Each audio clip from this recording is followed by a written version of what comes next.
dear ladies and gentlemen, అందరికీ నమస్కారం. Welcome back to my YouTube channel AJC Vlogs. ఈ వీడియోలో మనం డిస్కస్ చేసుకునే టాపిక్ ఏంటంటే IROP అంటే ఇర్రెగ్యులర్ ఆపరేషన్స్ అన్నమాట. సో ఏదైనా కంట్రోల్డ్ ఆర్ అన్కంట్రోల్డ్ సిచ్యువేషన్స్ వలన ఫ్లైట్ ఆపరేషన్ అయ్యి ఎఫెక్ట్ అయ్యి స్కెడ్యూల్ టైమ్ ఆఫ్ డిపార్చర్ నుంచి రివైజ్ టైమ్ ఆఫ్ డిపార్చర్ కి చేంజ్ అవుతుందో ఆ పీరియడ్ ఆఫ్ టైం ని IROP సిచ్యువేషన్ అంటారనమాట. సో దీనిలో మెయిన్గా మనకి flight delays, flight cancellations and flight diversions ఇలాంటివన్నీ జరుగుతూ ఉంటాయి. ఫస్ట్ వచ్చేసి ఫ్లైట్ డిలే గురించి డిస్కస్ చేసుకుందాం. ఫ్లైట్ డిస్ట్రప్షన్ అనేది ఒక అన్అవాయిడబుల్ థింగ్ అనమాట.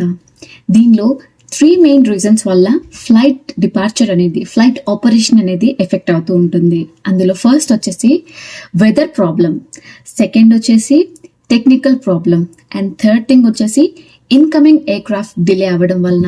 ఈ 3 రీజన్స్ వలన ఫ్లైట్ డిలేస్ అవ్వడం అనేది మనం చూస్తూనే ఉంటాం. సో ఫర్ ఎగ్జాంపుల్, ఏదైనా ఒక పర్టికులర్ ఫ్లైట్ డిలే అయినప్పుడు ఎయిర్లైన్ స్టాఫ్ ఆ సిచ్యువేషన్ని ఎలా హ్యాండిల్ చేస్తారో మనం ఈ వీడియోలో డిస్కస్ చేసుకుందాం. సిచ్యువేషన్ నెంబర్ 1, ఫ్లైట్ డిలే అని స్టాఫ్కి వెల్ ఇన్ అడ్వాన్స్గా అంటే ముందుగానే ఇన్ఫర్మేషన్ ఉన్నప్పుడు ఏదైతే పర్టికులర్ ఫ్లైట్ డిలే అవుతుందో ఆ ఫ్లైట్లో బుక్ చేసుకున్న ప్యాసింజర్స్ అందరికీ వాళ్ళ రిజిస్టర్డ్ కాంటాక్ట్ నెంబర్స్కి ఈ డిలే మెసేజ్ అనేది సెండ్ అవుతుంది అనమాట. సో వెల్ ఇన్ అడ్వాన్స్గా ప్యాసింజర్స్కి కూడా ఇన్ఫర్మేషన్ ఉంటుంది.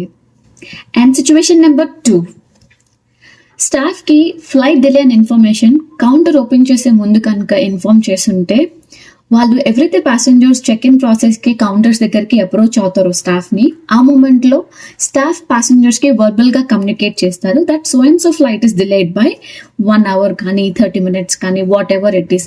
ఏదైతే డిలే ఉంటుందో ఆ డిలే అక్కడ వర్బల్గా ప్యాసింజర్స్కి మెన్షన్ చేసి చెప్తారనమాట. Also right top of the counters పైన డిస్ప్లే బోర్డ్స్ అనేవి ఉంటాయన్నమాట. వాటిని ఫ్లైట్ ఇన్ఫర్మేషన్ డిస్ప్లే సిస్టమ్స్ అంటారు, FIDS. అక్కడ కూడా రివైజ్డ్ టైమ్ ఆఫ్ డిపార్చర్ అనేది అప్డేట్ చేసి ఉంటుంది. సో కౌంటర్స్ దగ్గర వర్బల్ గా కమ్యూనికేట్ చేస్తారు. ఆల్సో ఫిట్స్ లో ఏదైతే రివైజ్డ్ టైమ్ ఆఫ్ డిపార్చర్ ఉంటుందో అది కూడా అప్డేటెడ్ గా ఉంటుంది. కాబట్టి ప్యాసింజర్స్ కి ఇన్ఫర్మేషన్ అనేది పాస్ అవుతుంది. మనం ఏ ఆర్గనైజేషన్ లో చూసుకున్నా కొన్ని SOPs అని ఉంటాయి అనమాట. స్టాఫ్ ఫాలో అవ్వాల్సిన SOPs ఉంటాయి. అలానే ఎయిర్లైన్స్ లో కూడా స్టాండర్డ్ ఆపరేటింగ్ ప్రొసీజర్ అని చెప్పి ఉంటుందన్నమాట. సో ఇలాంటి డిలే సిచ్యువేషన్స్ లో ఎయిర్లైన్ స్టాఫ్ ఈ SOPs ఎలా ఫాలో అవ్వాలంటే, డిలే అనేది ఒక పర్టికులర్ ఫ్లైట్కి డిలే అనేది బిలో 15 minutes అయి ఉంటే స్టాఫ్ ప్యాసింజర్స్కి కౌంటర్స్ దగ్గర వర్బల్గా కమ్యూనికేట్ చేస్తే సరిపోతుంది అనమాట.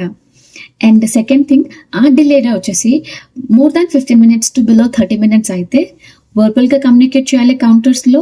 ఆల్సో ఫ్లైట్ ఇన్ఫర్మేషన్ డిపార్చర్ సిస్టమ్ని రివైజ్డ్ టైంతో అప్డేట్ చేయాలి.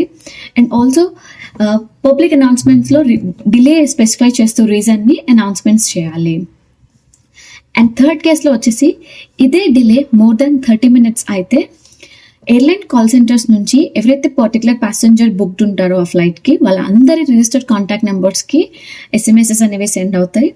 ఆల్సో వర్బల్గా కమ్యూనికేట్ చేస్తారు కౌంటర్స్లో అండ్ బోర్డింగ్ గేట్స్లో announcements. Also flight information departure సిస్టమ్స్లో రివైజ్డ్ టైమ్ ఆఫ్ డిపార్చర్ని అప్డేట్ చేస్తారు. ఇక్కడ ఇంపార్టెంట్ థింగ్ ఏంటంటే, ఆ డిలే వచ్చేసి 5 minutes అయినా 10 minutes అయినా 15 minutes అయినా అండ్ మోర్ దాన్ 15 minutes అయినా సరే ప్యాసింజర్కి ఏదైతే ప్యాసింజర్ ఆ పర్టికులర్ ఫ్లైట్లో బుక్డ్ ఉంటారో అందరికీ ఈ డిలే ఇన్ఫర్మేషన్ అనేది రీచ్ అవుతుందా లేదా, అది వచ్చేసి మెయిన్ ఇంపార్టెంట్ థింగ్ అనమాట. ఇక్కడతో ఈ ఫ్లైట్ డిలే అనే టాపిక్ కంప్లీట్ అయింది. నెక్స్ట్ అప్కమింగ్ వీడియోలో ఫ్లైట్ డైవర్షన్ గురించి మనం డిస్కస్ చేసుకుందాం. ఈ వీడియో కనుక మీకు ఎవరికైనా నచ్చినట్లయితే ప్లీజ్ లైక్ చేయండి. అండ్ ఎవరైతే ఫస్ట్ టైం నా ఛానల్ని చూస్తున్నారో వాళ్ళు సబ్స్క్రైబ్ చేసుకోండి.